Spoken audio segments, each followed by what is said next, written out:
घेऊन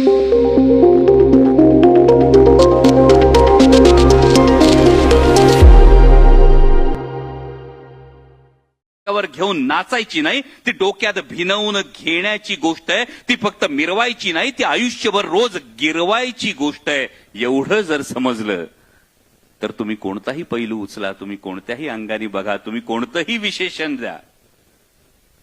परवा एका न्यूज चॅनलवर बोलताना मला विचारलं, तुमची भूमिका काय? मी काही ठिकाणी सांगितलं, काही ठिकाणी आरती होते, मला पटत नाही. वैयक्तिक भूमिका म्हणून तुम्ही करू नका असं माझा हट्ट आहे का? माझा तो हट्ट नाही.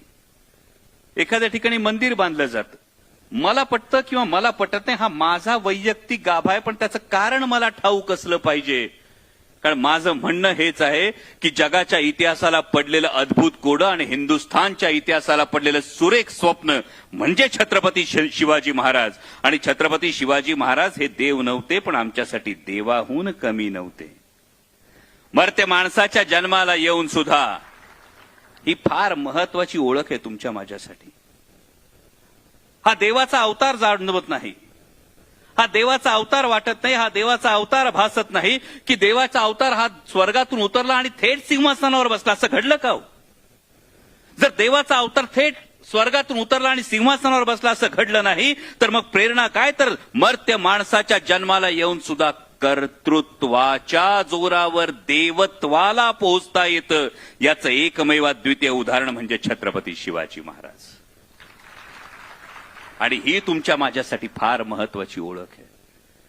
जेव्हा आमचे प्रयत्न थांबतात, जेव्हा सगळ्यावरचा भरोसा उठतो, तेव्हा कर्तृत्वावर विश्वास ठेवणारी, शून्यातून स्वराज्य निर्माण करणारी एक प्रेरणा, एक किरण शलाका या मातीत उदयाला आली. आणि त्या प्रेरणेचं नाव छत्रपती शिवाजी महाराज आहेत. आणि म्हणून माझं कायम असं म्हणणं आहे, माझ्यासाठी मी जो अर्थ लावलाय तो हा आहे की माझा कायम प्रयत्नवादावर विश्वास ठेवायचा असेल, माझा कायम माझ्या कर्तृत्वावर भरोसा ठेवायचा असेल, तर होय, मी अभिमानानं सांगतो, मी छत्रपती शिवाजी महाराजांचा मावळा आहे. ही माझी भावना आहे. पण मी नेहमी असं म्हणतो की व्याख्यानांच्या वेळी मला कंटाळा येतो. व्याख्यानाच्या वेळी मला कंटाळा अशासाठी येतो कारण एकतर्फी फक्त धोदो, शेतकऱ्याचा पोरगा नाही, त्यामुळे माहिती आहे धोदो पावसाने शेत कधी भिजत नसतं हे माहिती आहे. तर पाऊस जर रिमझिम असला तर किती मुरले, किती जिरले, किती भिजले याचा अंदाज येतोय. आणि म्हणून मी कायम एक प्रेफरन्स असा ठेवतो की तुमचे प्रश्न माझी उत्तर. कारण मला काय सांगायचंय हे मी तुमच्यावर लादण्यापेक्षा तुम्हाला काय जाणून घ्यायचंय याचा जर मी विचार केला तर मला वाटतं गोसावी सरांनी हा इतका स्तुत्य जो उपक्रम केलाय त्या उपक्रमाला एक वेगळा अर्थ प्राप्त होतो. कारण इथे कोणताही राजकीय अभिनिवेश नाही. सुरुवातीला जसं सांगितलं, राजकीय जोडे बाहेर ठेवण्याचे जे काही आहे ते थेट विचारांचा आदान प्रदान आहे. माझे विचार तुम्हाला पटतील, काही जणांना नाही पटणार. जबरदस्ती नाहीये, माझे विचार तुम्ही पटवून घेतलेच पाहिजे. म्हणजे गंमत कशी असते, कायम आम्ही आजकाल प्रवास विसरत चाललोय, आम्हाला फक्त ध्येय सापडतं. म्हणजे एक मंदिर आहे, त्या मंदिराकडे जाताना एक जण घोड्यावर जातो, दुसरा जण पायी जातो, तिसरा जण सायकलवर जातो. मंदिर तेच आहे, देव मंदिरातला तोच आहे. आता मला सांगा, पायी जाणाऱ्याची भक्ती जास्त मोठी, सायकलवर जाणाऱ्याची जास्त मोठी का घोड्यावर जाणाऱ्याची जास्त मोठी?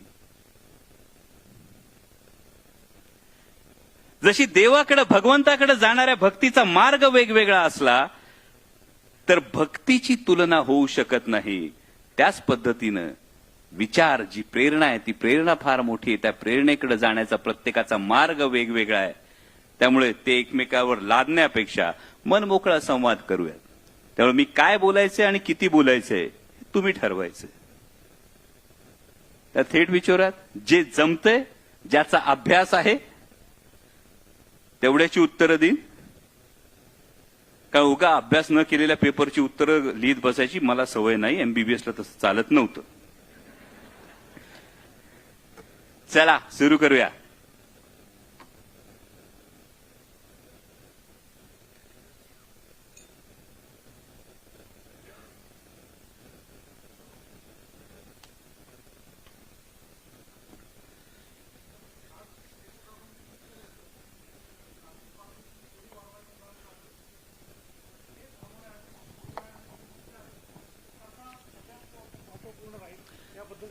एकदा शांतपणे छत्रपती शिवाजी महाराजांच्या अष्टप्रधान मंडळाकडे नजर टाका. जगातलं सर्वोत्तम सोशल इंजिनिअरिंगचं उदाहरण सुरुवातीला काय असेल तर ते छत्रपती शिवाजी महाराजांचं अष्टप्रधान मंडळ आहे. वेगवेगळ्या जातीच्या त्या जातीच्या जीनपूलनुसार त्या समाजाच्या असणाऱ्या वैशिष्ट्यांनुसार अष्टप्रधान मंडळात तुम्हाला प्रत्येकाला दिलेली जबाबदारी जाणवते. आणि सोशल इंजिनिअरिंग याचा अर्थ मी फार थेटपणे कायम बोलतो, माझ्यासाठी वैयक्तिक सेक्युलरिझम याचा अर्थ लांगुलचालन होत नाही आणि कडवटपणा याचा अर्थ समोरच्याचा द्वेष होत नाही. त्यामुळे जर छत्रपती शिवाजी महाराज समजून घ्यायचे असतील तर दोन पर्याय कायम समोर ठेवा.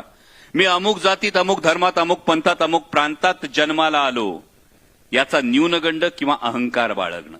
कदाचित तुम्ही म्हणालात ती आजची परिस्थिती अनेकदा जाणवते. मी अमुक जातीत, अमुक धर्मात, अमुक पंथात, अमुक प्रांतात जन्माला आलो याचा न्यूनगंड किंवा अहंकार बाळगणं हा एक पर्याय आहे. आणि मी कुठल्याही जातीत, कुठल्याही धर्मात, कुठल्याही पंथात, कुठल्याही प्रांतात जन्माला आलो तरी माझ्या कर्तृत्वानं माझं व्यक्तिमत्व अशा उंचीवर नेऊन ठेवील की माझा माझ्या जातीला, माझा माझ्या प्रांताला, माझा माझ्या पंथाला, माझा माझ्या धर्माला आणि त्याहीपेक्षा महत्वाचं म्हणजे माझा माझ्या राष्ट्राला अभिमान वाटेल. पर्याय दुसरा जो असतो ना तो छत्रपतींच्या मावळ्याचा पर्याय असतो. आणि जर दुसरा पर्याय निवडला तर पहिलं जे वातावरण आहे हे सगळं वातावरण तुम्ही असं मागच्या मागे टाकून देता कुठेतरी. आता T20 वर्ल्ड कप सुरू आहे, बघताय की ना मॅचेस थोडेफार? हा बघताय ना? त्या बुमराची जात सांगा ना पटकन.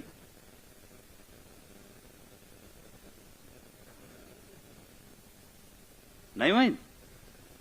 अहो पण आम्ही तर जाती अभिनिवेशाने पछाडलोय आणि तुम्हाला माहित नाही. माहित नाही की माहित करून घ्यावीशी वाटत नाही. माहित करून घ्यावीशी वाटत नाही याचं महत्वाचं कारण तो जे काही करतोय तो देशासाठी जर काही एखादी गोष्ट करतोय तो देशाच्या संघाकडून खेळतोय त्याचा देशाला अभिमान वाटतोय. विचार करा जेव्हा तुमच्या व्यक्तिमत्वाची ओळख ही उंच उंच उंच होत जाते ना तेव्हा या खुजा ज्या गोष्टी असतात ना याची आवश्यकताच भासत नाही. त्यामुळे आयुष्य हा प्रवाह असतो, तो प्रवाही राहिला पाहिजे. जात आणि धर्म हे त्या प्रवाहाच्या दोन किनाऱ्यांसारखे असतात. जोपर्यंत किनारे मर्यादेत राहतात तोपर्यंत प्रवाह मर्यादेत राहतो. पण जेव्हा किनारा आडवा येतो ना तेव्हा बांध घातला जातो आणि मग प्रवाहाचा प्रवाह तुटतो. हा आयुष्याचा प्रवाह जर तुटू नाही दिला तर बाकी सगळ्या गोष्टी सोप्या होतात. या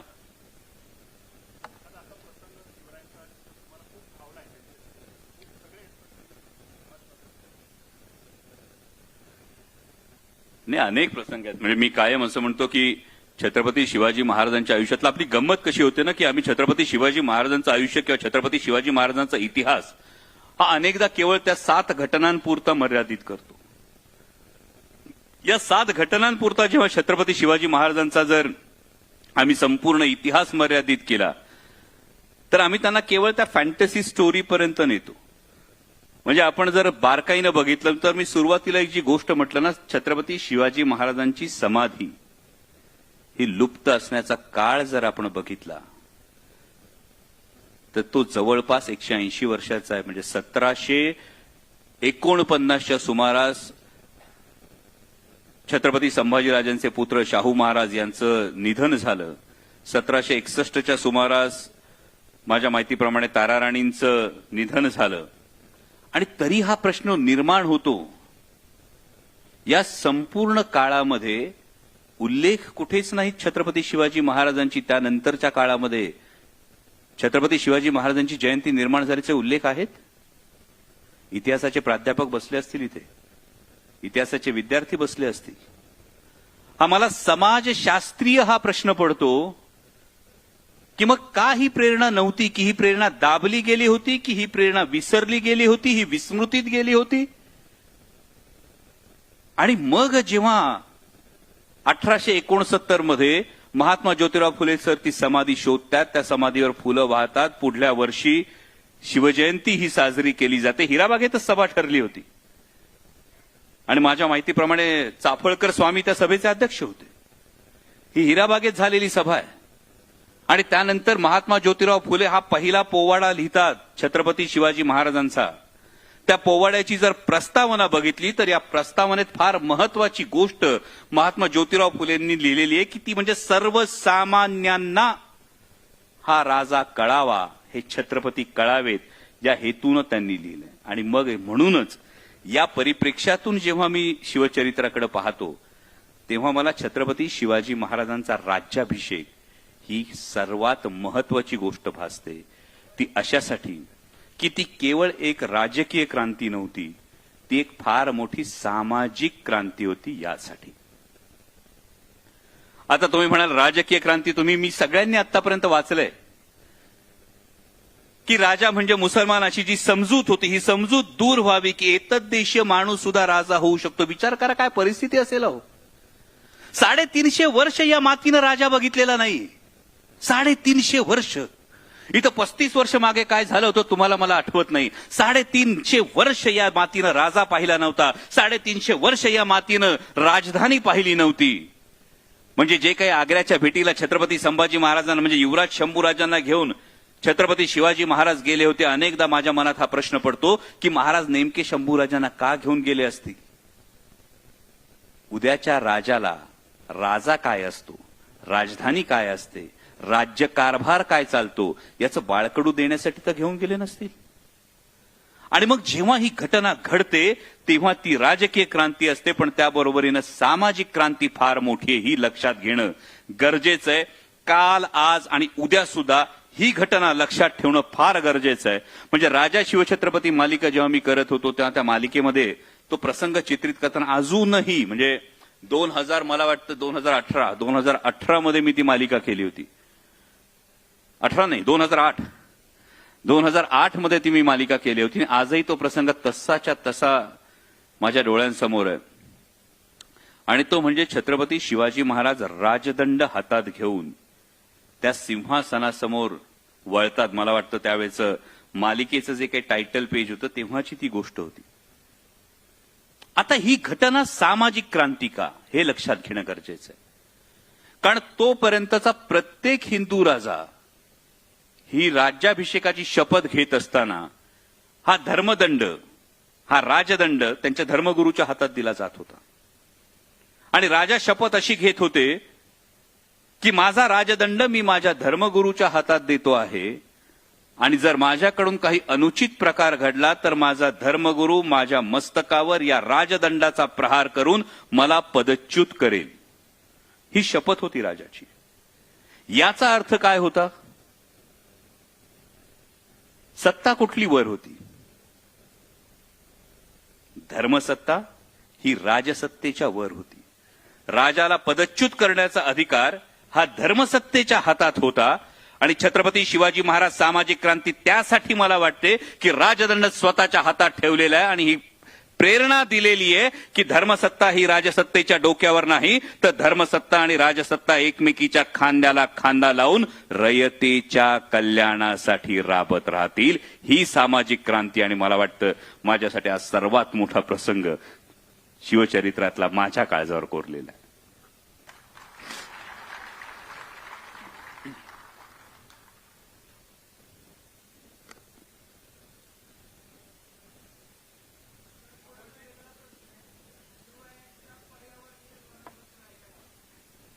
आताच्या काळात बोलताना अंगावर शहारे येतील. म्हणजे साधं तुम्ही एक आज्ञापत्र जरी घेतलं ना, म्हणजे मी स्ट्रिक्टली सांगितलं मी राजकीय भाष्य करणार नाही, पण एक साधं आज्ञापत्र घेतलं की महाराजांनी आरमाराच्या वेळी लाकूड कुठलं गोळा करावं आणि लाकूड गोळा करत असताना कुठली कुठली झाडं तोडू नयेत, हे जर महाराजांचं आज्ञापत्र एक जर बघितलं ना तर आज एखाद्या कार्यक्रमासाठी झाडांची कत्तल होत असताना पर्यावरणप्रेमी थकून जातात ओरडून ओरडून, पण ही काळाची गरज आहे असं सांगितलं जातं. पण काळाच्या पुढची गरज छत्रपतींनी ओळखली होती. आंबा, फणस, काजू ही झाडं वाढायला वर्षानुवर्ष लागतात आणि ती झाडं लेकरासारखी वाढवली जातात.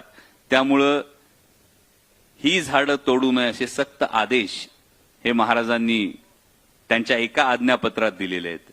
हा एक भाग राहतो.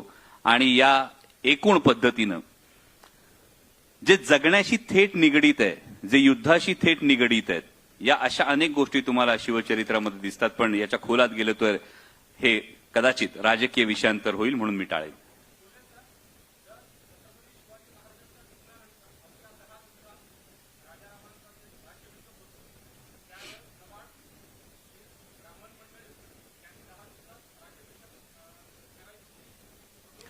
थोडी दुरुस्ती करेन.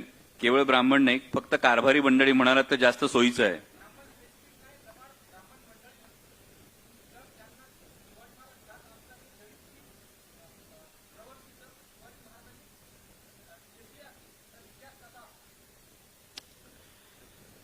कसं असतं, जर तरच्या या सगळ्या गोष्टी वेगवेगळ्या आहेत.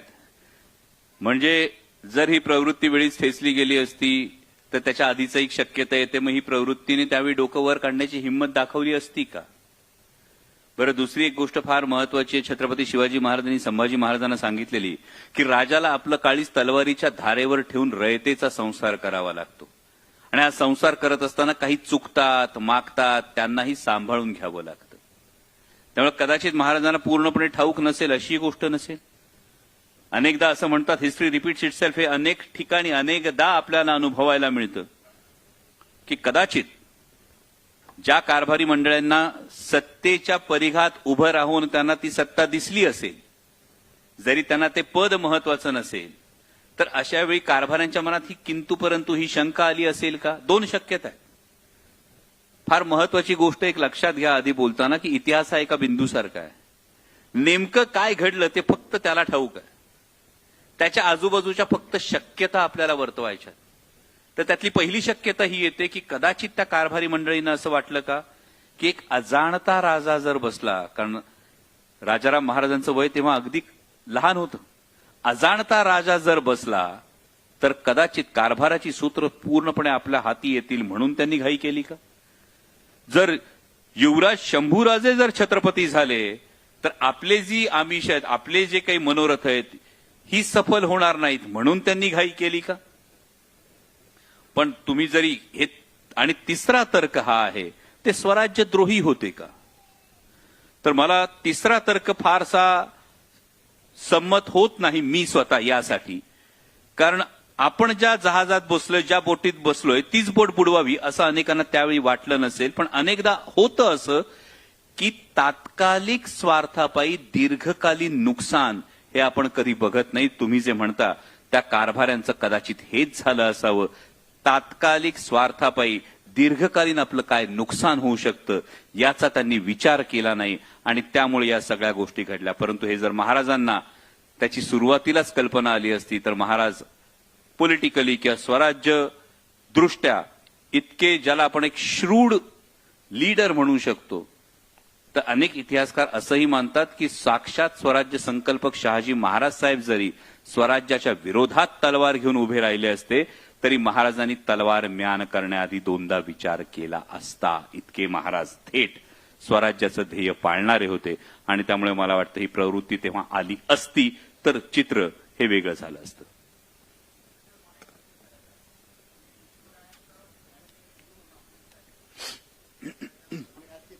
शिवरायांचं एक मॅनेजमेंट गुरु म्हणून विचार केला त्या संदर्भात त्यांचे मॅनेजमेंट.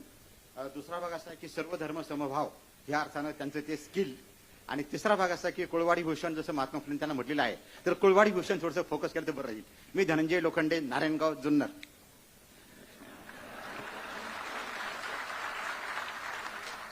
खरं तर जुन्नर तालुक्यातल्या माणसाला महाराज वेगळे सांगायचे नसतात, उदापूरचा आहे मी. कारण आम्ही कायम एक अभिमानानं मिरवतो ही गोष्ट. कारण महाराष्ट्राला जेव्हा पुस्तकातून महाराज दिसतात ना, त्याच्या काही दिवस, काही महिने, काही वर्ष आधी का होईना जुन्नरकरांना शिवनेरीच्या रूपानं महाराज हे कायम जाणवत असतात, अशी माझी हे जुन्नरकर असल्यामुळे ही धारणा आहे. एक फार महत्वाची गोष्ट, छत्रपती शिवाजी महाराजांचं मॅनेजमेंट, मी अनेक ठिकाणी हे सांगितले, तुम्ही ऐकलं सुद्धा असेल, की महाराजांना जेव्हा आपण स्वॉट अनालिसिस अप्लाय करतो, हे स्वॉट अनालिसिस नेमकं काय आहे हे जर बारकाईनं बघितलं तर S stands for strength, W stands for weakness, O stands for opportunity, T stands for target and T stands for threat. Chhatrapati Shivaji महाराजांनी आपली ताकद ओळखली. मॅनेजमेंट काय सांगतं? आपली ताकद ओळखा, आपल्या ताकदीनुसार पुढे चला. महाराजांनी आपली ताकद ओळखली. ही ताकद होती सह्याद्रीच्या रांगा, ही ताकद होती गनिमी कावा. आता या गनिमी काव्याची देण नेमकी आली कुठून? हा गनिमी कावा, मी पुन्हा म्हणतो, मी खूप सुरुवातीला अत्यंत जबाबदारीनं वाक्य वापरलं, माणसाच्या जन्माला येऊन कर्तृत्वाच्या जोरावर देवत्वाला पोहोचणं. गनिमी कावा ही ताकद आली कुठून? म्हणजे नंतर माओ त्से-तुंग त्याच्या आत्मचरित्रामध्ये लिहितो, चीनमध्ये the tactic of guerrilla war was learn from a Hindu king name Shivaji in India. पण नेमका गरिला वॉरफेअर हे आलं कुठून? तर ते स्वराज्य संकल्पक शहाजी महाराज साहेबांकडून शिवाजी महाराजांकडे आलं. मलिक अंबर हा जो एक सेनापती होता, या मलिक अंबर कडून शहाजी महाराज साहेबांकडे आलं. त्याच्यावर संस्कार करून सह्याद्रीच्या रांगांमध्ये आणखी त्याला रुजवून मुरवून शहाजी महाराज साहेबांनी कदाचित ते शिवाजी महाराजांना दिला आणि शिवाजी महाराजांनी हा सगळा स्वराज्याचा पसारा हा सह्याद्रीच्या रांगांच्या आडोशानं उभं केला. उगाच कुठेतरी मोकळ्या मैदानात हिंमत दाखवायची आणि हे दाखवायचं म्हणून जाऊन महाराजांनी किल्ले नाही उभे केले. एक दोन स्वाऱ्या केल्या, पण महाराजांनी मुद्दाम जाऊन तिथे स्वराज्याची मुहूर्तमेढ रोवली. अशी पद्धत महाराजांनी मोकळ्या मैदानात करणं टाळलं, पण त्यांनी सह्याद्रीच्या आडोशानं संपूर्ण स्वराज्य उभं केलं. दुसरी गोष्ट आहे ते वीकनेस. ही फार महत्वाची गोष्ट. म्हणजे वैचारिक क्षमता काय असू शकते. अनेकदा आपल्याकडे असं सांगितलं जातं की हे करू नको का, तर ग्रंथात सांगितलंय म्हणून. हे करू नको का, तर तशी प्रथा आहे म्हणून. हे करू नको का, तर आपल्यात करत नाहीत म्हणून. बरोबर. तसं हिंदुस्थानात एक गोष्ट केली जात नव्हती, समुद्र पर्यटन. समुद्रावर पाऊल ठेवणं निषिद्ध मानलं जात होतं, समुद्र ओलांडणं निषिद्ध मानलं जात होतं, कारण हिंदूंच्या धर्मशास्त्रामध्ये समुद्र ओलांडणं निषिद्ध मानलं होतं. आणि त्यामुळे 7व्या शतकात तामिळनाडूमधल्या तामिळ देशातल्या चौलच्या राजांचा आरमार होतं. तुम्ही कदाचित ते मध्यंतरी सिनेमे आले होते, PS1 PS2 पाहिले सिनेमे.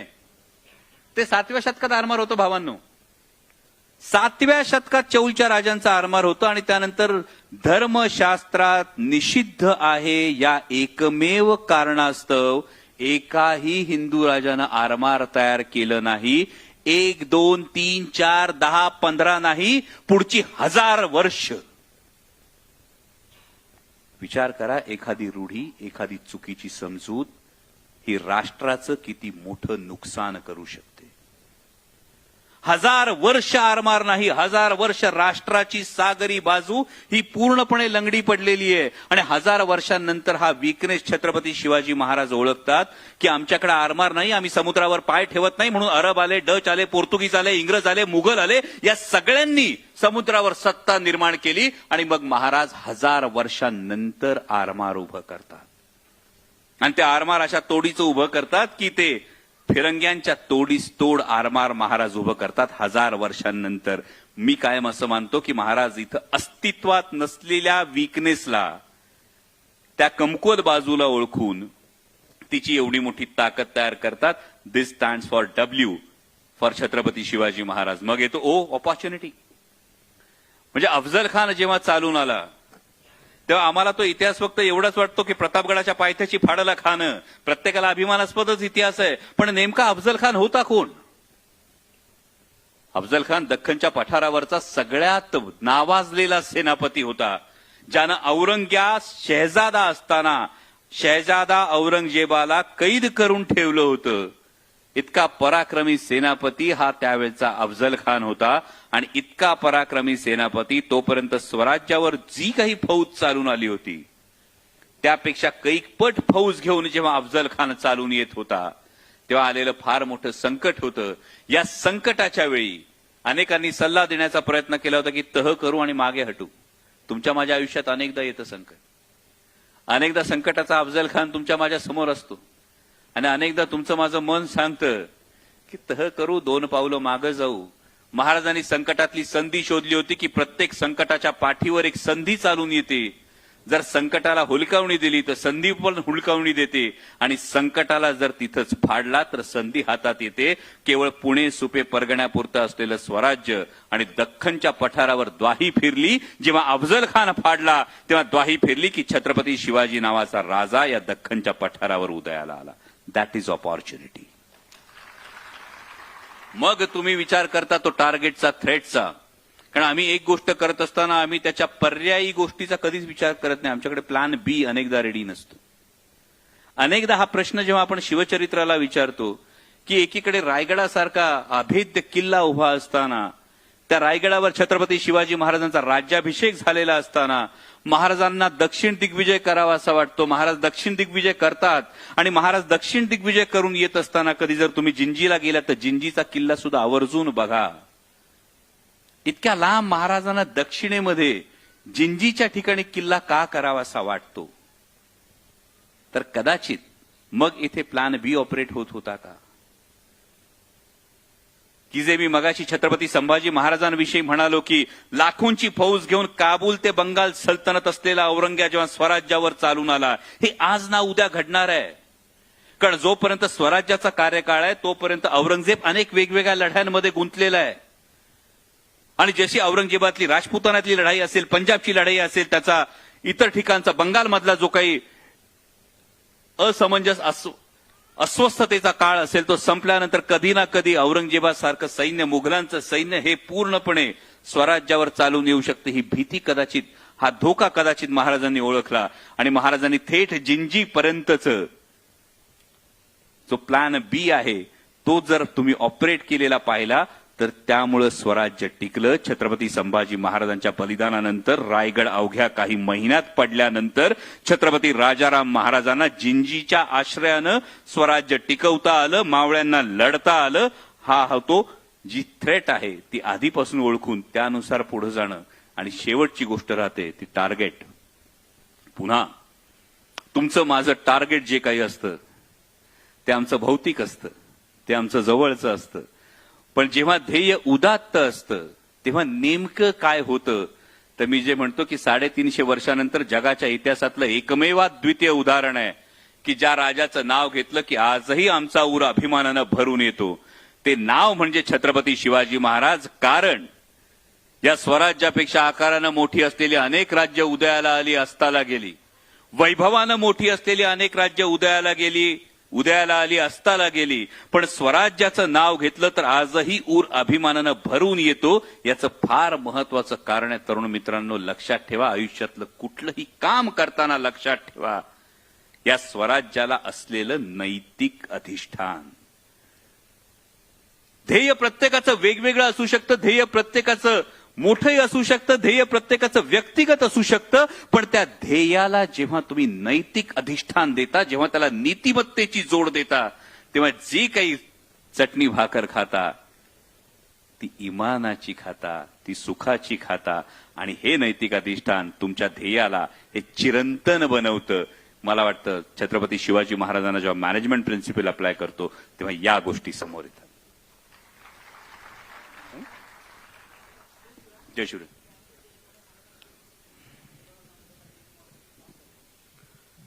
म्हणजे आपण बोललात, राजकारणाबद्दल बोलणार नाही त्या संदर्भात, परंतु काल आम्ही दादांसोबत शिवनेरी गडावर होतो. सकाळी पहाटे 5 वाजता आम्ही गड चढला. आज जे 1-1.5 वर्ष आपण पाहतोय की छत्रपती शिवाजी महाराजांबद्दल बोलून काही राजकारण घडतंय, त्याच्यावर विविध वाद होत आहेत. पण काल एक अजून एक गोष्ट न पटणारी, दुःखदायक दिसली की ज्या छत्रपती शिवाजी महाराजांचा जन्म झाला ते स्थळ आहे, त्या स्थळापासून अवघ्या 100-150 मीटरावर हेलिपॅड करण्यात आलं. मग आज जो संघर्ष योद्धा मनोजदादा जरांगे पाटील असतील, असे असंख्य लोक ज्यांच्या किडनी सुजली आहे, मी भरपूर जण पाहिले की जे चालत वर गडावर चालत जात होते. परंतु हे मंत्री लोक आज जर त्यांच्या स्वतः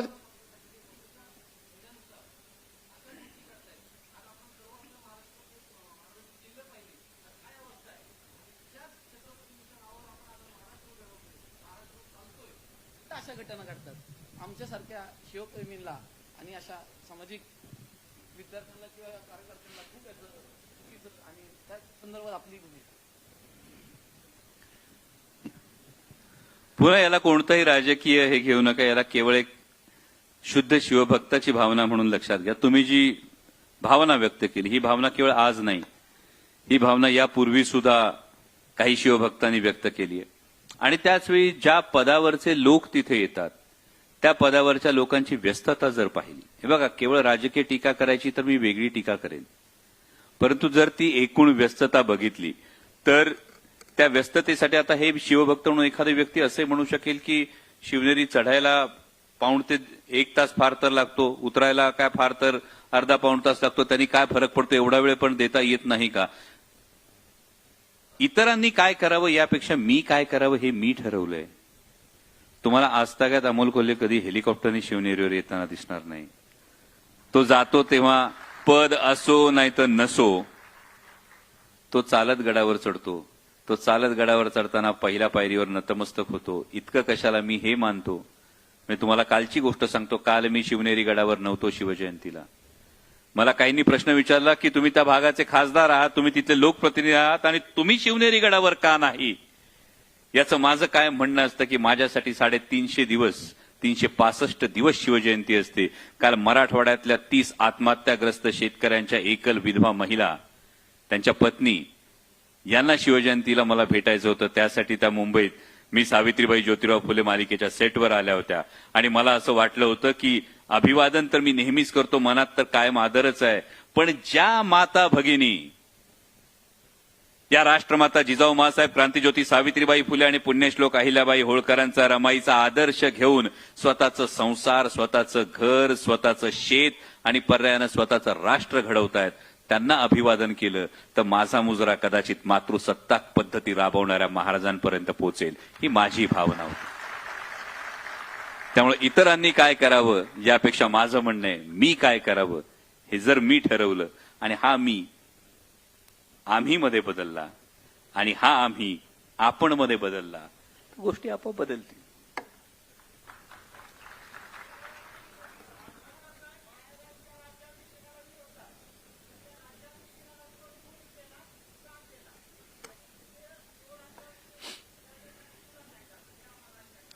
यामध्ये अनेक तत्कालीन परिस्थिती, मी जसं सुरुवातीलाही म्हणालो की यामध्ये महाराजांच्या राज्याभिषेकाला विरोध झाला, ही वस्तुस्थिती आहे. हा विरोध होत असताना यामध्ये काही गोष्टी होत्या आणि एक जर तात्कालीन परिस्थिती जर तुम्ही बघितली तर 350 वर्ष एखादी गोष्टच नाहीये.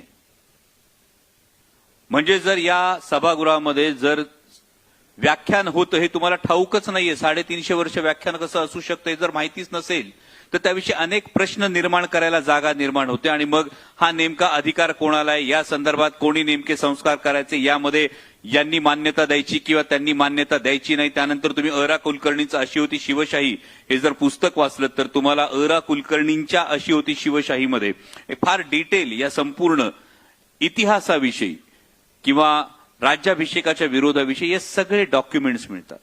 मी जे सांगण्याचा भावा प्रयत्न केला तो फार महत्वाचा होता की एखादा विरोध झाला आणि त्या विरोधातून कृती काय झाली. मला वाटतं महाराजांची राजदंड हातात धरण्याची कृती ही या सगळ्या विरोधाचं चोख उत्तर होती, जी आजच्या काळात सुद्धा प्रेरणा देते की धर्मसत्तेने ठरवायचं नाही काय करायचं, तर धर्मसत्तेने राजसत्तेच्या खांद्याला खांदा लावून रयतेच्या कल्याणासाठी राबायचं. मला वाटतं वादापेक्षा महाराजांनी संवादातून एक फार मोठा मेसेज इथं दिलाय.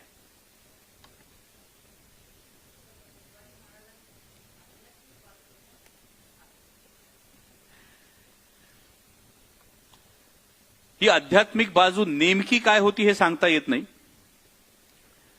कारण मगाशी जसं मी अफजल खानाच्या वधाचा प्रसंगाचं जे उदाहरण दिलं, या उदाहरणामध्ये एक प्रचंड वेगळ्या पद्धतीनं रणनीती ही महाराजांनी आखलेली आपल्याला दिसते.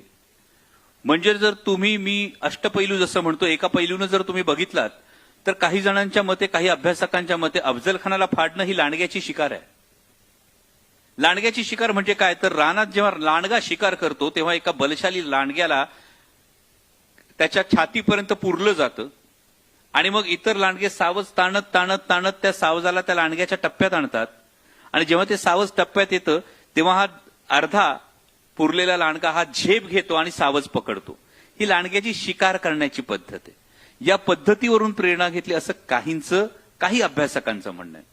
दुसऱ्या काही अभ्यासकांचं म्हणणं, तुमच्या माझ्या मनात तत्कालीन याच्यानुसार एक चित्र हे कायम राबवण्यात किंवा बिंबवण्यात आलं, जे तुम्ही मी लहानपणी पाहिलंय.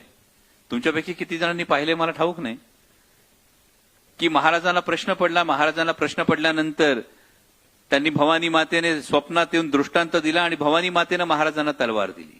हे चित्र अनेकांनी पाहिलं असेल.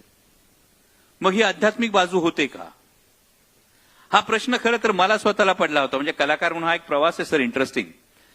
राजा शिवछत्रपती मालिकेच्या वेळी हा प्रश्न खरोखर पडला होता की ज्या माणसामुळे आपण असं मानतो, ज्या माणसामुळे अंगणातली तुळस, गोठ्यातली गाय, घरातली माय आणि देवळातले देव सुरक्षित राहिले, थेट विधान आहे ते म्हणजे छत्रपती शिवाजी महाराज. आणि जर देवळातले देव ज्यांनी सुरक्षित ठेवले ते छत्रपती शिवाजी महाराज जर असतील धर्म महाराजाच्या दृष्टांताच्या साक्षात्काराच्या गोष्टीवर विश्वास ठेवतील की त्याचा ते रणनीती म्हणून वापर करतील, हा मला प्रश्न तेव्हा पडला. आणि म्हणून राजा शिवछत्रपती मालिकेचं चित्रीकरण सुरू होतं आणि तेव्हा मी असं म्हणालो की हे थेट दाखवण्यापेक्षा यामध्ये महाराज भवानी मातेच्या मूर्तीशी संवाद साधतात आणि त्यातून महाराजांना कल्पना सुचते आणि आपण तो प्रसंग तसा दाखवला. 8-9 वर्ष उलटली. 8-9 वर्ष उलटल्यानंतर स्वराज्य रक्षक संभाजी मालिकेच्या वेळी छत्रपती संभाजी महाराजांच्या तोंडून ही पहिल्यांदा गोष्ट वदवली. जे आज तुम्ही मान डोलवताय ना, तेव्हा हा डायलॉग लिहायचा की नाही 10 वेळा विचार करावा लागत होता. की असं काही घडलं नव्हतं, मावळ्यांचं मनोधैर्य खच्ची झालं होतं. आणि जर कौटिल्यामध्ये जेव्हा कूटनीतीमध्ये असं म्हटलं जातं, कौटिल्याने म्हणून ठेवलं की राजानं कायम असं दाखवावं की त्याच्यामध्ये दैवी अंश आहे, देव त्याला प्रसन्न आहे, आणि या तत्वानुसार महाराजांनी दृष्टांताचा प्रसंग केला असेल. 2018 मध्ये परत हा संवाद लिहिला.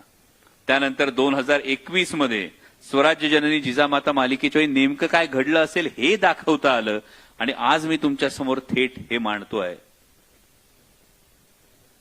की कदाचित मी कायम असं म्हणतो की महाराजांचं आध्यात्मिक जे अधिष्ठान असेल, हे आध्यात्मिक अधिष्ठान हे फार वेगळ्या पातळीवर आपण विचार करू शकतो. कारण माणूस स्वतःला विसरून विश्वाचा विचार करतो, ही गोष्ट वेगळी होते. तो दैववादी आहे का, ही गोष्ट वेगळी होते. तेव्हा महाराज दैववादी होते का, याचं उत्तर अनेकदा मी जेव्हा अभ्यास करतो तेव्हा मला ते सकारात्मक मिळत नाही. पण महाराजांचं आध्यात्मिक अनुष्ठान मोठं होतं का, याचं उत्तर मला कायम सकारात्मक मिळतं. कारण स्वच्या पलीकडे जाऊन जेव्हा विश्वाचा विचार होतो तो महाराजांमध्ये प्रत्येक वेळी दिसतो. आणि मग महाराज जेव्हा स्वराज्य निर्माण करतात, ते राज्य केवळ एका कुटुंबाचं नसतं, एका माणसाचं नसतं, एका धर्माचं नसतं, एका जातीचं नसतं, ते रयतेचं राज्य असतं. यासाठी फार मोठं अनुष्ठान आणि फार मोठं नैतिक अधिष्ठान हे गरजेचं आहे.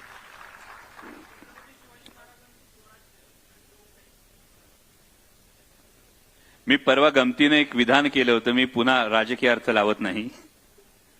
हे प्रत्येक वाक्याला डिस्क्लेमर द्यावं लागतो सर. नाही, गंमत ही होते ना की छत्रपती शिवाजी महाराजांना वगळून महाराष्ट्राचा देशाचा इतिहास लिहिता येत नाही. म्हणजे आताही ज्या गोष्टी समोर येतात असो, तर तुम्ही जे म्हणाला त्याच्यावरचं अगदी एक छोटं उत्तर असं आहे की छत्रपती शिवाजी महाराजांचं मी जसं म्हणालो की हे राज्य एका व्यक्तीचं, एका कुटुंबाचं, एका जातीचं, एका धर्माचं असण्यापेक्षा सर्वसामान्य रयतेचं राज्य असणं, हे राजेशाहीत असलेलं लोकशाहीचं बीज आपल्याला दिसतं. आणि आज लोकशाही म्हणवत असताना अनेकांना प्रश्न पडतो की आम्ही हुकुमशाहीच्या दिशेने जातो की काय.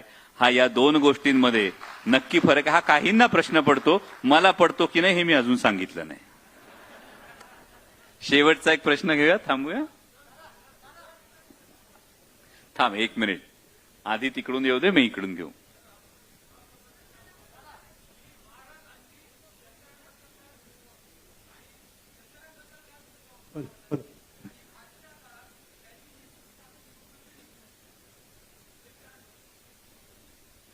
ताई, लई जिव्हाळ्याचा प्रश्न आहे. कारण पावलाला माती लागल्याशिवाय मातीशी इमान राहत नाही.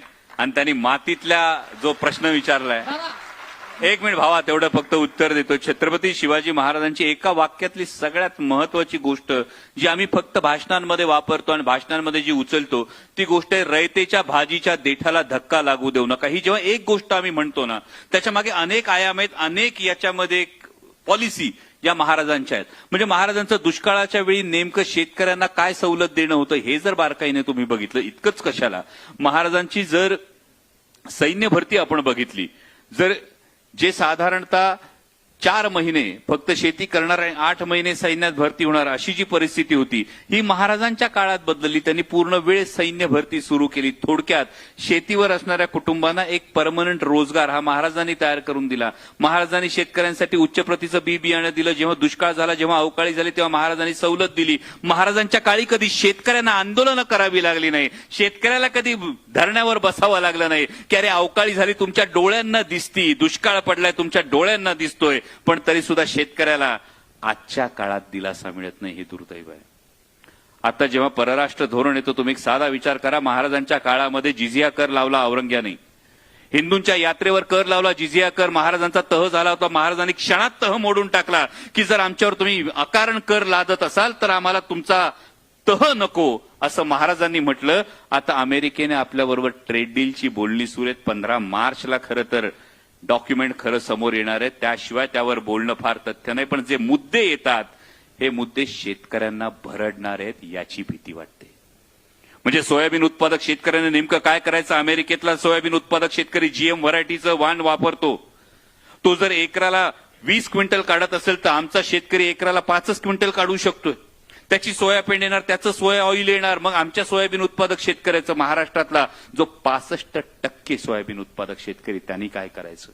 लांब धाग्याचा कापूस जेव्हा येतो तो विचार करा. मागच्या वेळी बोलणी सुरू झाली, 15 लाख गाठी आल्या. एमएसपी पेक्षा कापसाचा भाव 1,500 रुपयांनी कमी होता. हमी भावापेक्षा 1,500 रुपयांनी. इथं तुम्ही बसलेले आहात सगळे नोकरी करणारे जर लोक असाल, उद्या जर युनिव्हर्सिटीने तुम्हाला सांगितलं तुम्हाला जो काही पगार मिळणार आहे या पगारातली 25% रक्कम आम्ही कापून घेणार, चालतंय का?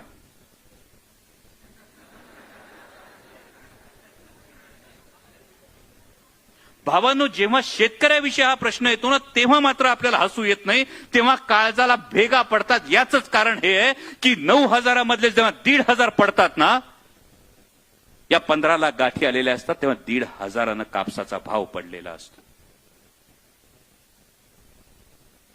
युएस ट्रेड डीलचं फक्त एक्स वर त्याच्या डिटेल्स आल्या. सोयाबीनचा भाव गेल्या काही दिवसात 800 रुपयांनी पडलाय. सरकारने सांगितलं होतं मक्याची शेती करा. मक्याची शेती का करा? तर इथेनॉल मक्यापासून निर्मिती करण्यासाठी मक्याची शेती करा. जेव्हा अमेरिकेतून इथेनॉल पण येणार आहे, डीडीजीएस पण येणार आहे, हे जेव्हा कळलं ना, मक्याचे भाव गेल्या काही दिवसापासून 400 ते 500 रुपयांनी पडलेत. आणि मग हा प्रश्न निर्माण होतो की शेतकऱ्याच्या भाजीच्या देठाला हात लागू येऊ नका असं म्हणणाऱ्या महाराजांचा आदर्श आम्ही किती पाळतोय, ह्या आत्मचिंतनाचा विषय. एक शेवटचा प्रश्न फक्त.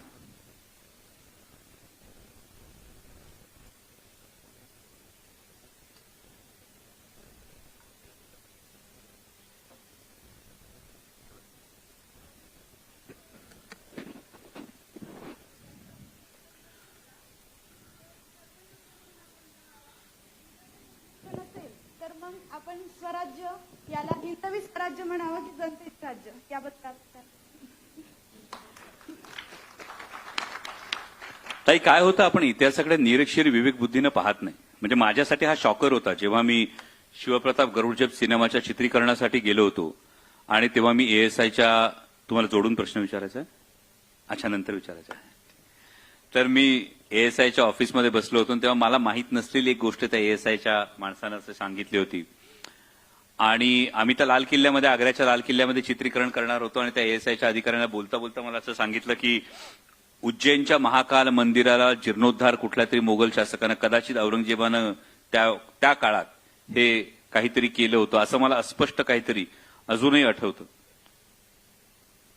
गंमत अशी होते ना की आम्ही इतिहासाकडे निरक्षर विवेक बुद्धीने पाहत नाही आहोत. हे केवळ धर्मयुद्ध होतं की धर्म हा टूल होतं. अनेकदा सत्ता संघर्षासाठी धर्म हे टूल असतं का हा प्रश्न येतो. जर मुघल शासक आणि छत्रपती शिवाजी महाराज यांच्यातला संघर्ष केवळ धर्मयुद्ध होता असं जर आपण म्हटलं तर मग औरंग्याने आदिलशाही आणि कुतुबशाही बुडवण्याचं नेमकं कारण काय असेल, या प्रश्नाचं उत्तर मिळत नाही. आणि दुसरीकडे ही वस्तुस्थिती सुद्धा नाकारता येत नाही की छत्रपती शिवाजी महाराज, मी पार्लमेंटच्या फ्लोअरवर उभं राहून बोललोय की yes I am a Hindu and I am proud to be a Hindu, हे मी हाऊसमध्ये बोललोय. हे बोलत असताना माझ्या मनात हीच भावना होती की छत्रपती शिवाजी महाराज हिंदू होते का? होय, होते. मी अभिमानानं सांगतो, गोठ्यातली गाय, घरातली माय, अंगणातली तुळस आणि देवळातले देव महाराजांनी सुरक्षित राखले का? होय, राखले. पण हे सगळं होत असताना हा क्लॅश हा जास्त सीमांचा आहे, हा क्लॅश जास्त एकमेकांवरच्या वर्चस्वाचा आहे, हा क्लॅश केवळ धर्माचा आहे, असं जर आपण म्हटलं तर आपण स्वतःची फसगत करून घेऊ. हे इतिहासाकडे तटस्थपणे पाहिलं तर गोष्ट समोर येते.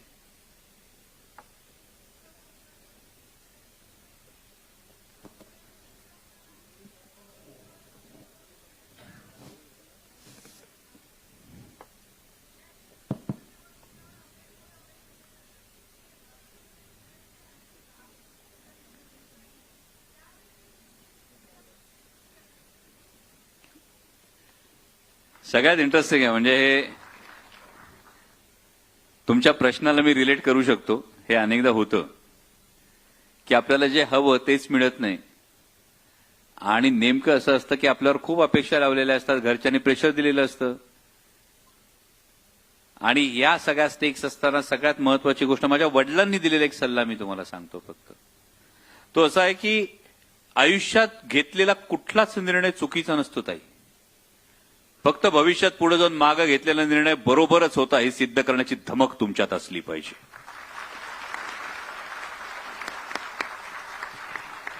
आणि त्यामुळे चाकोऱ्यांमधून मला पळता आलं नाही म्हणून कधीच निराश होऊ नका. माळरान तुडवायची ताकद ठेवली ना तर तुम्ही हमरस्ता तयार करण्याची शक्यता तयार ठेवता. ही गोष्ट लक्षात ठेवा. आणि जेव्हा तुम्ही शिवशंभूंचा विचार करता तेव्हा सगळ्यात महत्वाचा प्रसंग आहे पुरंदरचा तह आहे.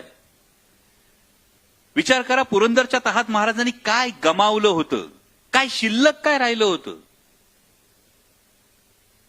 म्हणजे 3/4 मुलूक हा मुघलांना देऊन टाकला होता. 23 किल्ले मुघलांना देऊन टाकले होते आणि जेमतेम 1/4 मुलूक महाराजांकडे राहतो.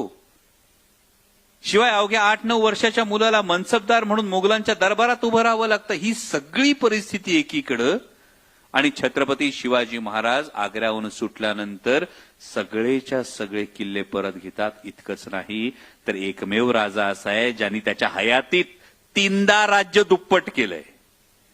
अफजल खानाला फडशा पाडला, त्यानंतर राज्य दुप्पट केलं. आग्र्याहून परत आले, त्यानंतर राज्य दुप्पट केलं आणि राज्याभिषेक करवून घेतला. त्यानंतर जेव्हा दक्षिण दिग्विजय केला तेव्हा होतं त्याच्याही दुप्पट पुन्हा एकदा राज्य केलं. जर छत्रपतींचा आपण आदर्श घेतला तर मला काय असं वाटतं की भिंतीला पाठ लागल्यानंतर 2 पर्याय उरतात. जे महाराजांनी आग्र्याच्या भेटीमध्ये कदाचित अवलंबलं असेल की भिंतीला पाठ लागल्यानंतर 2 पर्याय उरतात. एक म्हणजे हातपाय गाळून आहे त्या परिस्थितीला शरण जाणं आणि दुसरा पर्याय उरतो आहे त्या ताकदीनिशी एकवटून समोरच्या संकटाला चितपट करणं. महाराजांचे मावळे असाल तर दुसरा पर्याय निवडा, संकट चितपट झाल्याशिवाय राहणार नाही. Last question. दादा एक प्रश्न. अरे खूप वेळ चालेल ते. एक लास्ट दादा, माझा लास्टच आहे दादा. थांब, एक तिचा होऊ दे. एक दादा, एक होऊ देत. हे 2 शेवट. हे बरी गंमत आहे. मला कोणतरी आधी सांगत होतं एक तर डॉक्टर कोल्हेंची व्याख्यानाची तारीख मिळत नाही. सर, आजची तरुण मंडळी म्हणजे सामाजिक घटकांपासून जरा अंग राखून असते आणि आपले महाराज वयाच्या अवघ्या 16व्या वर्षी त्यांनी स्वराज्याची शपथ घेतली. तर तुम्ही आजच्या तरुण पिढीला काय संदेश द्याल त्यांच्या चरित्रातून?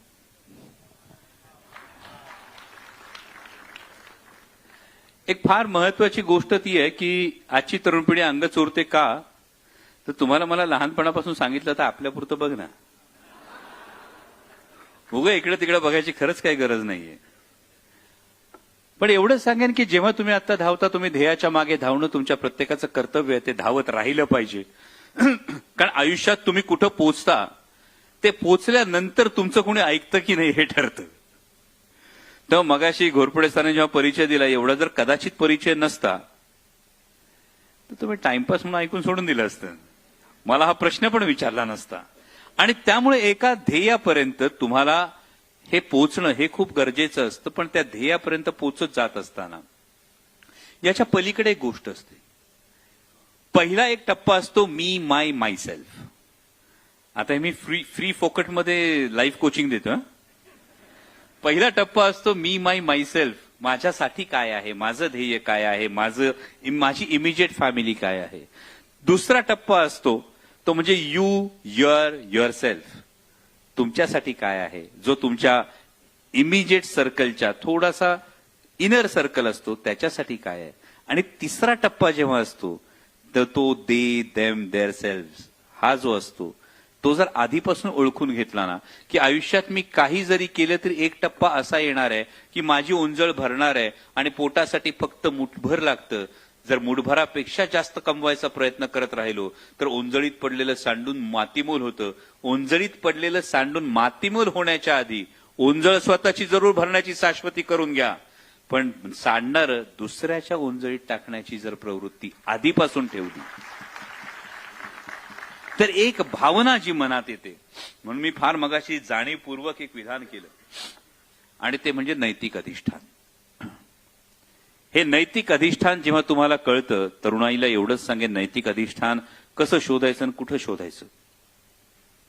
जेव्हा आरशासमोर उभे राहिल्यानंतर मी जे काही केलंय, मी जे काही करतोय, मला स्वतःच्या नजरेला नजर देता येते आणि अंथरुणावर पाठ टाकली की सुखाची झोप लागते. लक्षात ठेवा तुमच्याकडे तुमचं नैतिक अधिष्ठान आहे. एवढीच गोष्ट करा. लास्ट नाही 2 आता हा थांब त्याला विचारतो. तो खूप वेळ थांबलाय. दादा सध्याच्या एक मिनिट ताई. दादा सध्याच्या राजकीय परिस्थिती. ताई 1 मिनिट. तो बिचारा नियमाने थांबलाय. तेच तुम्ही बोलले. असं मागून येऊन अशी घुसखोरी केली तर कसं काय सहन होईल. तो बिचारा थांबलाय, त्याला 3 वेळा थांबवलं, तो त्या 3 भगिनींसाठी थांबला. आता त्याला विचारू मी येतो. दादा माझा प्रश्न सध्याच्या राजकीय परिस्थितीला अनुसरण आहे. जो माझा मला अनुभव आधी आहे. सांगितलं राजकारण बोलायचं नाही. एकच मिनिट नाही. तेच छत्रपती शिवाजी महाराजांच्या कार्यकाळामध्ये बाजीप्रभू देशपांड्यावर ठामपणे छत्रपती शिवाजी महाराज विश्वास ठेवून जातात की विशाळगडावर जाऊन जोपर्यंत तोफेचा आवाज येत नाही तोपर्यंत बाजीप्रभू देशपांडे खंबीरपणे ते किल्ल्यासाठी लढाई देईल. असं ते त्यावेळेस घडतं.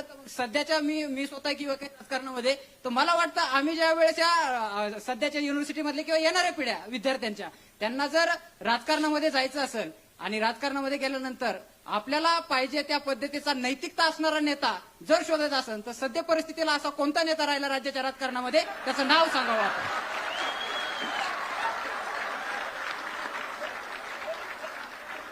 मला आता आरसा दिसत नाही समोर.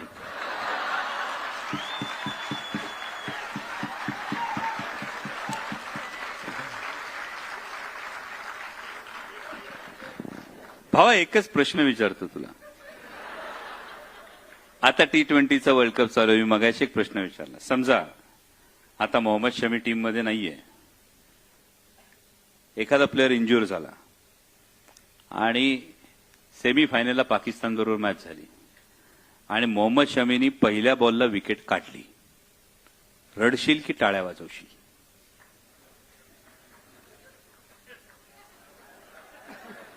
अरे धर्मद्रोही आहात तुम्ही, कळतंय का? टाळ्या वाजवणार तुम्ही?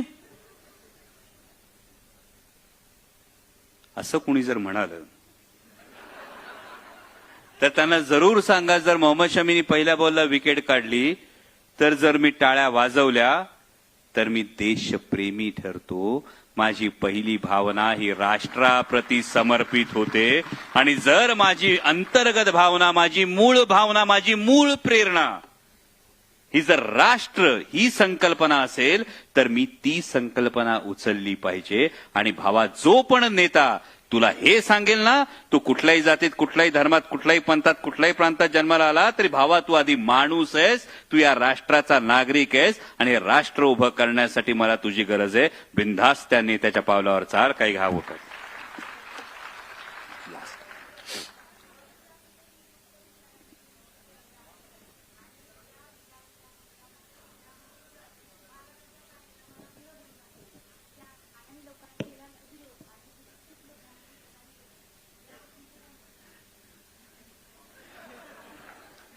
त्याने मी सुरुवातीला सांगितलं, कसं आहे ना, घासल्याशिवाय धार नाही तलवारीच्या पातीला आणि संघर्षाशिवाय पर्याय नाही महाराष्ट्राच्या मातीला. त्यामुळे विरोध जर झाला तर महाराजांना सुद्धा त्यावेळी वतनदारांनी अनेक विरोध केला होता. या वतनदारांच्या वाकड्या मिडी उखडून टाकून स्वराज्याची मुहूर्तमेढ महाराजांनी रोवली. जर त्यांचे आपण मावळे म्हणत असू ना, तर त्यांचा विचार आपण याच मातीत रुजवणार, याच मातीत पुन्हा ती मुहूर्तमेढ रोवणार. कुणाला किती विरोध करायचा असला तरी त्यांना त्यांची तोंड लपवावी लागतील एवढा विश्वास आपल्यामध्ये असला पाहिजे.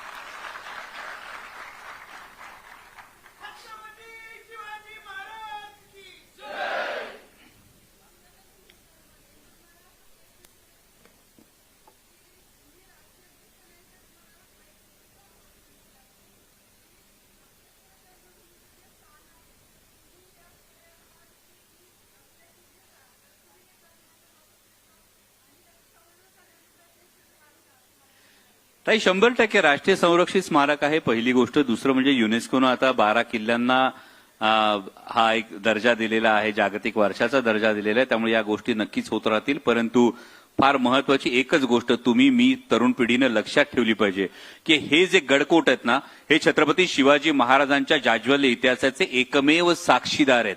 यातला एक एक बुरुज राखण्यासाठी, यातला एक एक दरवाजा राखण्यासाठी तुमच्या माझ्या कितीतरी पूर्वजांनी रक्ताचे पाठ वाहिलेले आहेत. आणि त्यामुळे ज्या दगडांवर छत्रपती शिवाजी महाराजांच्या मावळ्याच्या पराक्रमाच्या खुणा आहेत, तिथं जाऊन कुठेतरी खडूनी आणि दगडांनी वेगळ्या खुणा रंगवणं आधी बंद करा. हे गडकोट तुमच्या माझ्या स्वाभिमानाचे हे शिलेदार आहेत. एवढी गोष्ट जर लक्षात ठेवली तर मला वाटतं छत्रपती शिवाजी महाराजांना ही खरी आदरांजली असेल. पुन्हा एकदा तुम्ही मन मोकळं ऐकून घेतलं, मला तुमच्याशी संवाद साधण्याची संधी दिली तर मी मनापासून तुमच्या सर्वांचा आभार मानतो. माझ्या विचारांमध्ये कदाचित तुमच्यापैकी कुणाच्या विचारांशी जर ते विचार जुळले नसतील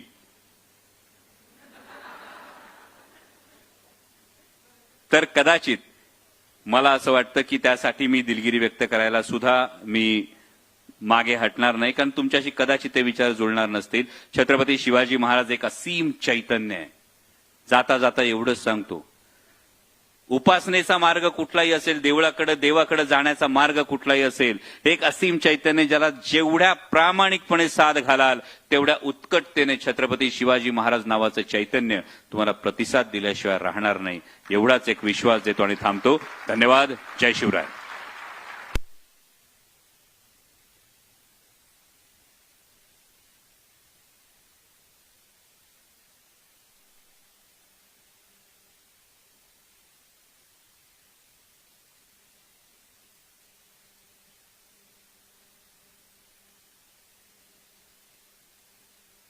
मी काय म्हणतो की 1869 साली महात्मा ज्योतिराव फुल्यांनी 3 दिवस रायगडावर मुक्काम केला, घाणेरीची करवंदीची झुडपं बाजूला काढली आणि 1869 साली पहिल्यांदा समाधी पाहिली आणि त्या समाधीवर जी फुलं वाहिली ना, 180 वर्षांनंतर कदाचित त्या इतिहासाचं पुनरुज्जीवन झालं होतं. आणि जर हा संघर्षाचा वारसा असेल तर कोणीतरी चिठोऱ्यावर लिहून दिलं कार्यक्रम आयोजित करू नका. अरे 50-50 हजार प्रेक्षकांमधून घोडा फेकण्याची छाती छत्रपती शिवाजी महाराजांचा विचार देतो. तिथे एखाद्या कागदाच्या चिटोऱ्याने काय फरक पडणार आहे. आणि जेव्हा विरोध होतो, लोकशाहीमध्ये विरोध हा व्हायला हवा, पण संवाद व्हायला हवा, त्याचा प्रतिवाद व्हायला हवा. जर भ्याड बुरख्या आडून फक्त कागदाचे चिठोरे सरकवायचे असतील तर त्या कागदाच्या चिठोऱ्यांची कसपट करून कचरापेटीत फेकून द्यायची ताकद सुद्धा आपल्या वैचारिक भूमिकेत असली पाहिजे. या मताचा मी आहे. एवढंच फक्त सुरुवातीला सांगायचं होतं. परंतु मी मनापासून आभार मानतो विद्यापीठाचे, कारण एक वैचारिक भूमिका मांडत असताना छत्रपती शिवाजी महाराज, छत्रपती संभाजी महाराजांची भूमिका मांडत असताना, म्हणजे मगाशी पराग सरांनी 3 वेळा छत्रपती संभाजी महाराजांचा धर्मवीर असा उल्लेख केला. माझा याला आक्षेप नाही. ती त्यांच्यासाठी ओळख आहे, त्याचा मी सन्मान केला पाहिजे. मालिका करत असताना मला असं वाटलं, जो काही थोडाफार अभ्यास होता त्यावेळी मला असं वाटलं, याचा अनेकांना याच्याशी सहमत असतात, अनेक जण त्याच्याशी असहमत असतात. मला असं वाटलं की स्वराज्य रक्षक ही बिरुदावली छत्रपती संभाजी महाराजांसाठी जास्त व्यापक ठरते.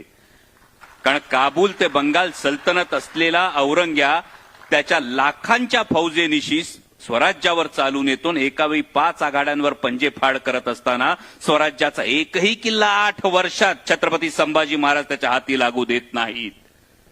तर केवळ बलिदानाच्या प्रसंगापेक्षा हा 8 वर्षांचा संघर्ष सुद्धा जो आहे ती त्यांची ओळख आणखी व्यापक ठरते. ही माझी भावना आहे. शिवचरित्राकडे शंभू चरित्राकडे बघताना माझी स्वच्छ भूमिका हीच आहे. तुम्ही कोणत्या पैलूतून त्या चरित्राकडे बघता, तुम्ही कोणत्या पैलीतून त्या अष्टपैलू व्यक्तिमत्वाकडे बघता ते तुमचं आहे. तुम्हाला फक्त ते स्वीकारता आलं पाहिजे, तुम्हाला फक्त ते अंगीकारता आलं पाहिजे. आणि छत्रपती शिवाजी महाराज ही फक्त डोक्यावर घेऊन नाचायची नाही, ती डोक्यात भिनवून घेण्याची गोष्ट आहे. ती फक्त मिरवायची नाही, ती आयुष्यभर रोज गिरवायची गोष्ट आहे. एवढं जर समजलं तर तुम्ही कोणताही पैलू उचला, तुम्ही कोणत्याही अंगाने बघा, तुम्ही कोणतंही विशेषण द्या. परवा एका न्यूज चॅनलवर बोलताना मला विचारलं, तुमची भूमिका काय? मी काही ठिकाणी सांगितलं, काही ठिकाणी आरती होते, मला पटत नाही. वैयक्तिक भूमिका म्हणून तुम्ही करू नका असं माझा हट्ट आहे का? माझा तो हट्ट नाही. एखाद्या ठिकाणी मंदिर बांधलं जातं, मला पटतं किंवा मला पटत नाही, हा माझा वैयक्तिक गाभा आहे. पण त्याचं कारण मला ठाऊक असलं पाहिजे. कारण माझं म्हणणं हेच आहे की जगाच्या इतिहासाला पडलेलं अद्भुत कोडं आणि हिंदुस्थानच्या इतिहासाला पडलेलं सुरेख स्वप्न म्हणजे छत्रपती शिवाजी महाराज. आणि छत्रपती शिवाजी महाराज हे देव नव्हते, पण आमच्यासाठी देवाहून कमी नव्हते. मर्त्य माणसाच्या जन्माला येऊन सुद्धा ही फार महत्वाची ओळख आहे तुमच्या माझ्यासाठी. हा देवाचा अवतार जाणवत नाही, हा देवाचा अवतार वाटत नाही, हा देवाचा अवतार भासत नाही की देवाचा अवतार हा स्वर्गातून उतरला आणि थेट सिंहासनावर बसला. असं घडलं का हो? जर देवाचा अवतार थेट स्वर्गातून उतरला आणि सिंहासनावर बसला असं घडलं नाही तर मग प्रेरणा काय? तर मर्त्य माणसाच्या जन्माला येऊन सुद्धा कर्तृत्वाच्या जोरावर देवत्वाला पोहोचता येतं.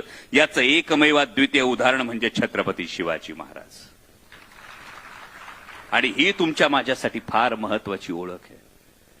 जेव्हा आमचे प्रयत्न थांबतात, जेव्हा सगळ्यावरचा भरोसा उठतो, तेव्हा कर्तृत्वावर विश्वास ठेवणारी, शून्यातून स्वराज्य निर्माण करणारी एक प्रेरणा, एक किरण शलाका या मातीत उदयाला आली. आणि त्या प्रेरणेचं नाव छत्रपती शिवाजी महाराज आहेत. आणि म्हणून माझं कायम असं म्हणणं आहे, माझ्यासाठी मी जो अर्थ लावलाय तो हा आहे की माझा कायम प्रयत्नवादावर विश्वास ठेवायचा असेल, माझा कायम माझ्या कर्तृत्वावर भरोसा ठेवायचा असेल तर होय, मी अभिमानानं सांगतो, मी छत्रपती शिवाजी महाराजांचा मावळा आहे. ही माझी भावना आहे. पण मी नेहमी असं म्हणतो की व्याख्यानांच्या वेळी मला कंटाळा येतो. व्याख्यानाच्या वेळी मला कंटाळा अशासाठी येतो कारण एकतर्फी फक्त धोद शेतकऱ्याचा पोरगा नाही, त्यामुळे माहिती आहे धोधो पावसाने शेत कधी भिजत नसतं हे माहिती आहे. तर पाऊस जर रिमझिम असला तर किती मुरलंय, किती जिरलंय, किती भिजलंय याचा अंदाज येतोय. आणि म्हणून मी कायम एक प्रेफरन्स असा ठेवतो की तुमचे प्रश्न माझी उत्तर. कारण मला काय सांगायचंय हे मी तुमच्यावर लादण्यापेक्षा तुम्हाला काय जाणून घ्यायचंय याचा जर मी विचार केला तर मला वाटतं गोसावी सरांनी हा इतका स्तुत्य जो उपक्रम केलाय त्या उपक्रमाला एक वेगळा अर्थ प्राप्त होतो. कारण इथे कोणताही राजकीय अभिनिवेश नाही. सुरुवातीला जसं सांगितलं, राजकीय जोडे बाहेर ठेवण्याचे जे काही आहे ते थेट विचारांचा आदान प्रदान आहे. माझे विचार तुम्हाला पटतील, काही जणांना नाही पटणार. जबरदस्ती नाहीये, माझे विचार तुम्ही पटवून घेतलेच पाहिजे. म्हणजे गंमत कशी असते कायम, आम्ही आजकाल प्रवास विसरत चाललोय, आम्हाला फक्त ध्येय सापडतं.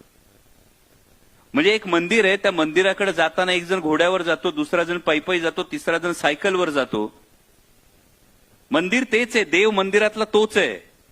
आता मला सांगा, पायी जाणाऱ्याची भक्ती जास्त मोठी, सायकलवर जाणाऱ्याची जास्त मोठी का घोड्यावर जाणाऱ्याची जास्त मोठी?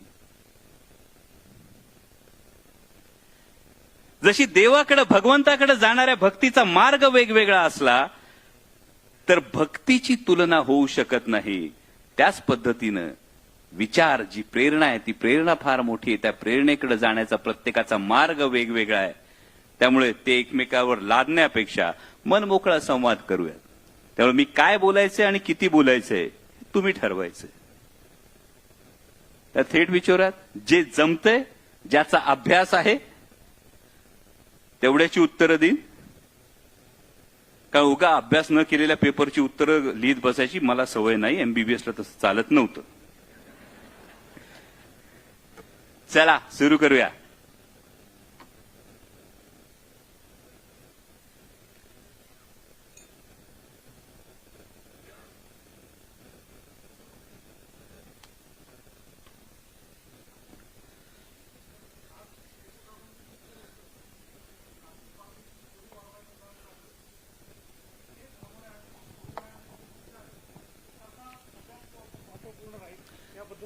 एकदा शांतपणे छत्रपती शिवाजी महाराजांच्या अष्टप्रधान मंडळाकडे नजर टाका. जगातलं सर्वोत्तम सोशल इंजिनिअरिंगचं उदाहरण सुरुवातीला काय असेल तर ते छत्रपती शिवाजी महाराजांचं अष्टप्रधान मंडळ आहे.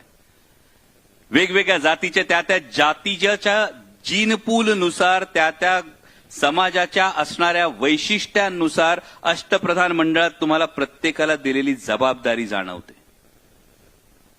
आणि सोशल इंजिनिअरिंग याचा अर्थ मी फार थेटपणे कायम बोलतो माझ्यासाठी वैयक्तिक, सेक्युलरिझम याचा अर्थ लांगुलचालन होत नाही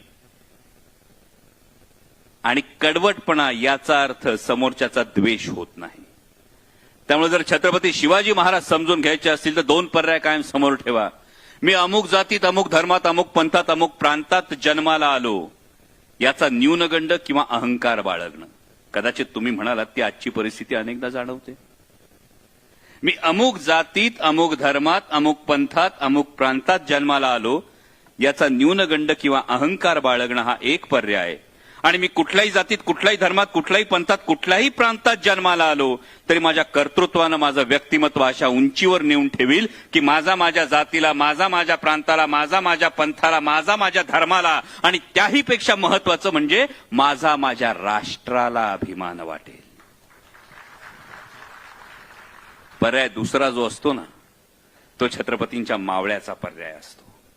आणि जर दुसरा पर्याय निवडला तर पहिलं जे वातावरण आहे हे सगळं वातावरण तुम्ही असं मागच्या मागे टाकून देता कुठेतरी. आता T20 वर्ल्ड कप सुरू आहे, बघताय की ना मॅचेस थोडेफार? हा बघताय ना? त्या बुमराची जात सांगा ना पटकन.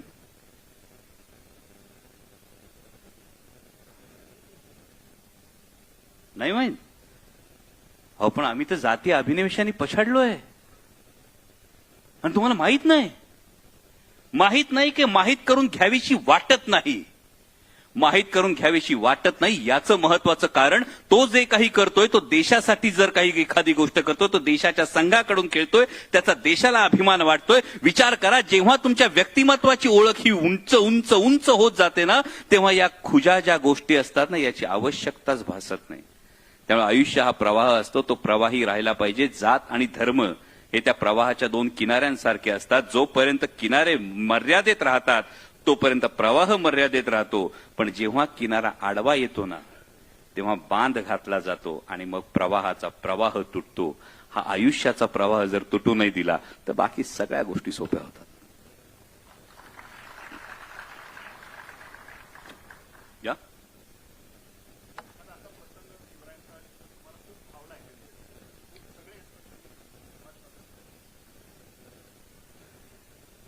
नाही अनेक प्रसंग आहेत. म्हणजे मी कायम असं म्हणतो की छत्रपती शिवाजी महाराजांच्या आयुष्यातला आपली गंमत कशी होते ना की आम्ही छत्रपती शिवाजी महाराजांचं आयुष्य किंवा छत्रपती शिवाजी महाराजांचा इतिहास हा अनेकदा केवळ त्या 7 घटनांपुरता मर्यादित करतो. या 7 घटनांपुरता जेव्हा छत्रपती शिवाजी महाराजांचा जर आम्ही संपूर्ण इतिहास मर्यादित केला तर आम्ही त्यांना केवळ त्या फॅन्टसी स्टोरीपर्यंत नेतो. म्हणजे आपण जर बारकाईनं बघितलं तर मी सुरुवातीला एक जी गोष्ट म्हटलं ना छत्रपती शिवाजी महाराजांची समाधी ही लुप्त असण्याचा काळ जर आपण बघितला तर तो जवळपास 180 वर्षाचा आहे. म्हणजे 1749च्या सुमारास छत्रपती संभाजीराजांचे पुत्र शाहू महाराज यांचं निधन झालं. 1761च्या सुमारास माझ्या माहितीप्रमाणे ताराराणींचं निधन झालं. आणि तरी हा प्रश्न निर्माण होतो या संपूर्ण काळामध्ये उल्लेख कुठेच नाही छत्रपती शिवाजी महाराजांची. त्यानंतरच्या काळामध्ये छत्रपती शिवाजी महाराजांची जयंती निर्माण झाल्याचे उल्लेख आहेत. इतिहासाचे प्राध्यापक बसले असतील इथे, इतिहासाचे विद्यार्थी बसले असतील. आम्हाला समाजशास्त्रीय हा प्रश्न पडतो की मग का ही प्रेरणा नव्हती, की ही प्रेरणा दाबली गेली होती, की ही प्रेरणा विसरली गेली होती, ही विस्मृतीत गेली होती. आणि मग जेव्हा 1869 मध्ये महात्मा ज्योतिराव फुले सर ती समाधी शोधतात, त्या समाधीवर फुलं वाहतात, पुढल्या वर्षी शिवजयंती ही साजरी केली जाते. हिराबागेतच सभा ठरली होती आणि माझ्या माहितीप्रमाणे चाफळकर स्वामी त्या सभेचे अध्यक्ष होते. ही हिराबागेत झालेली सभा आहे आणि त्यानंतर महात्मा ज्योतिराव फुले हा पहिला पोवाडा लिहितात छत्रपती शिवाजी महाराजांचा. त्या पोवाड्याची जर प्रस्तावना बघितली तर या प्रस्तावनेत फार महत्वाची गोष्ट महात्मा ज्योतिराव फुलेंनी लिहिलेली आहे की ती म्हणजे सर्वसामान्यांना हा राजा कळावा, हे छत्रपती कळावेत, या हेतून त्यांनी लिहिलंय. आणि मग म्हणूनच या परिप्रेक्ष्यातून जेव्हा मी शिवचरित्राकडे पाहतो तेव्हा मला छत्रपती शिवाजी महाराजांचा राज्याभिषेक ही सर्वात महत्वाची गोष्ट भासते. ती अशासाठी की ती केवळ एक राजकीय क्रांती नव्हती, ती एक फार मोठी सामाजिक क्रांती होती. यासाठी आता तुम्ही म्हणाल राजकीय क्रांती, मी सगळ्यांनी आतापर्यंत वाचलंय की राजा म्हणजे मुसलमान अशी जी समजूत होती, ही समजूत दूर व्हावी की एतद्देशीय माणूस सुद्धा राजा होऊ शकतो. विचार करा काय परिस्थिती असेल हो. 350 वर्ष या मातीनं राजा बघितलेला नाही. 350 वर्ष. इथं 35 वर्ष मागे काय झालं होतं तुम्हाला मला आठवत नाही. 350 वर्ष या मातीनं राजा पाहिला नव्हता. 350 वर्ष या मातीनं राजधानी पाहिली नव्हती. म्हणजे जे काही आग्र्याच्या भेटीला छत्रपती संभाजी महाराजांना म्हणजे युवराज शंभूराजांना घेऊन छत्रपती शिवाजी महाराज गेले होते, अनेकदा माझ्या मनात हा प्रश्न पडतो की महाराज नेमके शंभूराजांना का घेऊन गेले असतील. उद्याच्या राजाला राजा काय असतो, राजधानी काय असते, राज्यकारभार काय चालतो याचं बाळकडू देण्यासाठी तर घेऊन गेले नसतील. आणि मग जेव्हा ही घटना घडते तेव्हा ती राजकीय क्रांती असते, पण त्याबरोबरीनं सामाजिक क्रांती फार मोठी आहे ही लक्षात घेणं गरजेचं आहे. काल, आज आणि उद्या सुद्धा ही घटना लक्षात ठेवणं फार गरजेचं आहे. म्हणजे राजा शिवछत्रपती मालिका जेव्हा मी करत होतो तेव्हा त्या मालिकेमध्ये तो प्रसंग चित्रित करताना अजूनही म्हणजे 2000 मला वाटतं 2018 मध्ये मी ती मालिका केली होती. 2008 मध्ये ती मी मालिका केली होती आणि आजही तो प्रसंग तसाच्या तसा माझ्या डोळ्यांसमोर आहे. आणि तो म्हणजे छत्रपती शिवाजी महाराज राजदंड हातात घेऊन त्या सिंहासनासमोर वळतात. मला वाटतं त्यावेळेचं मालिकेचं जे काही टायटल पेज होतं तेव्हाची ती गोष्ट होती. आता ही घटना सामाजिक क्रांती का हे लक्षात घेणं गरजेचं आहे. कारण तोपर्यंतचा प्रत्येक हिंदू राजा ही राज्याभिषेकाची शपथ घेत असताना हा धर्मदंड, हा राजदंड त्यांच्या धर्मगुरूच्या हातात दिला जात होता. आणि राजा शपथ अशी घेत होते की माझा राजदंड मी माझ्या धर्मगुरूच्या हातात देतो आहे आणि जर माझ्याकडून काही अनुचित प्रकार घडला तर माझा धर्मगुरू माझ्या मस्तकावर या राजदंडाचा प्रहार करून मला पदच्युत करेल. ही शपथ होती राजाची. याचा अर्थ काय होता? सत्ता कुठली वर होती? धर्मसत्ता ही राजसत्तेच्या वर होती. राजाला पदच्युत करण्याचा अधिकार हा धर्मसत्तेच्या हातात होता. आणि छत्रपती शिवाजी महाराज सामाजिक क्रांती त्यासाठी मला वाटते की राजदंड स्वतःच्या हातात ठेवलेला आहे आणि ही प्रेरणा दिलेली आहे की धर्मसत्ता ही राजसत्तेच्या डोक्यावर नाही तर धर्मसत्ता आणि राजसत्ता एकमेकीच्या खांद्याला खांदा लावून रयतेच्या कल्याणासाठी राबत राहतील. ही सामाजिक क्रांती. आणि मला वाटतं माझ्यासाठी आज सर्वात मोठा प्रसंग शिवचरित्रातला माझ्या काळजावर कोरलेला आहे.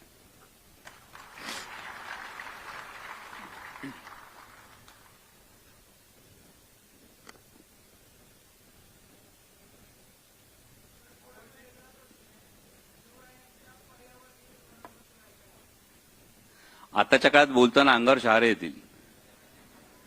म्हणजे साधं तुम्ही एक आज्ञापत्र जरी घेतलं ना, म्हणजे मी स्ट्रिक्टली सांगितलं मी राजकीय भाष्य करणार नाही, पण एक साधं आज्ञापत्र घेतलं की महाराजांनी आरमाराच्या वेळी लाकूड कुठलं गोळा करावं आणि हे लाकूड गोळा करत असताना कुठली कुठली झाडं तोडू नयेत, हे जर महाराजांचं आज्ञापत्र एक जर बघितलं ना तर आज एखाद्या कार्यक्रमासाठी झाडांची कत्तल होत असताना पर्यावरणप्रेमी थकून जातात ओरडून ओरडून, पण ही काळाची गरज आहे असं सांगितलं जातं. पण काळाच्या पुढची गरज छत्रपतींनी ओळखली होती. आंबा, फणस, काजू ही झाडं वाढायला वर्षानुवर्ष लागतात आणि ती झाडं लेकरासारखी वाढवली जातात. त्यामुळं ही झाडं तोडू नये असे सक्त आदेश हे महाराजांनी त्यांच्या एका आज्ञापत्रात दिलेले आहेत.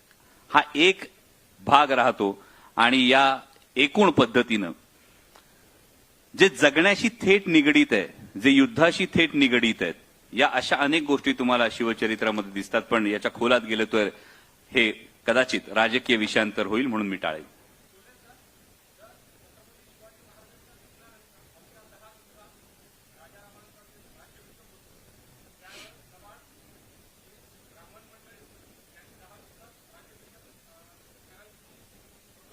थोडी दुरुस्ती करेन. केवळ ब्राह्मण नाही, फक्त कारभारी मंडळी म्हणाला तर जास्त सोयीचं आहे.